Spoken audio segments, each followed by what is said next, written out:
జగిత్యాల జిల్లా మెట్పల్లిలో మున్సిపల్ ఎన్నికకు ఇప్పటి వరకు 5 నామినేషన్లు దాఖలైనట్లు అధికారులు తెలిపారు. డప్పు వాయిద్యాల మధ్య నామినేషన్ సెంటర్లకు వచ్చి అభ్యర్థులు నామినేషన్లు సమర్పించారు.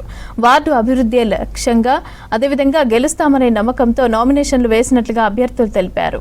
పార్టీ తరఫున నామినేషన్ వేసి కళానగర అభివృద్ధి కొరకు పాటుపడేందుకు సన్నద్ధమై ప్రజల మధ్యకు వెళ్లేందుకు సన్నద్ధమైనాను. మరి ఇంతకుముందు కూడా నేను కౌన్సిలర్గా పనిచేసి అనుభవం ఉన్నది కాబట్టి నాకు అవకాశం ఇచ్చి మరి 10వ వార్డు కౌన్సిలర్గా పంపాల్సిందిగా ప్రత్యేకంగా కోరుతున్నాను. మరియు ఎవరు చైర్మన్ అయినా మరి ఏ పార్టీ వచ్చినా కూడా ప్రజలకు సేవ చేసేందుకు సన్నద్ధంగా ఉండు. మరి ప్రజల కొరకే నేను నిరంతరం పోరాటం చేస్తానని చెప్పి తెలియజేస్తున్నాను.